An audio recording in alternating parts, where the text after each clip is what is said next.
शिवसेनेतर्फे श्रीनगरमध्ये सैनिकांसाठी महारक्तदान शिबिराचं आयोजन करण्यात आलं। शिबिरासाठी सांगलीतून 1000 पैलवान श्रीनगरमध्ये गेले आहेत। पैलवान रविवारी म्हणजेच आज भारतीय सैनिकांसाठी रक्तदान करणार आहेत। शिवसेनेतर्फे जम्मू काश्मीरमध्ये भारतीय जवानांसाठी महारक्तदान शिबिराचं आयोजन करण्यात आलं। या शिबिरासाठी सांगली जिल्ह्यातून तब्बल 1000 पैलवान हे श्रीनगरमध्ये गेले आहेत।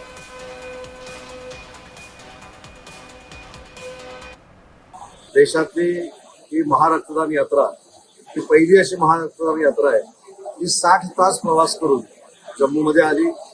उद्या श्रीनगरमध्ये देखील काही मंडळी माननीय एकनाथ शिंदे साहेबांच्या समवेत रक्तदान करणार आहेत आणि या यात्रेचं वैशिष्ट्य असं आहे की स्वतः एकनाथ शिंदे साहेब उद्या रक्तदान करणार आहेत आणि उद्या एम्स हॉस्पिटलच्या सभागृहामध्ये सरांच्याच उपस्थितीमध्ये जे आलेले आपले सगळे महाराष्ट्रातले पैलवान आहेत त्यांच्याशी संवाद माननीय एकनाथ शिंदे साहेब साधणार आहेत आणि आज या ऐतिहासिक क्षणाचं मला साक्षीदार होता आलं याबद्दल मी चंद्रहारचं मनापासून कौतुक करतो।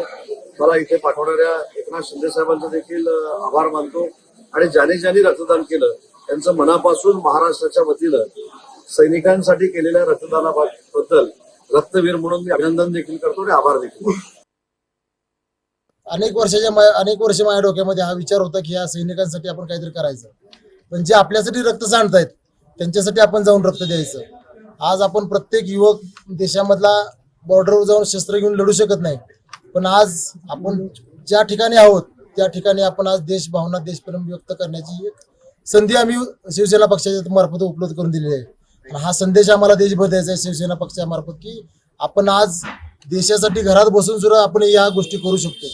आणि खरखर आज मी एक आदरणीय शिंदे साहेबांचे व सामंत साहेबांचे आभार मानेन की खरखर त्यांच्या नेतृत्वाखाली आणि त्यांच्यामुळे हा उपक्रम आज देशामध्ये साजरा होतो।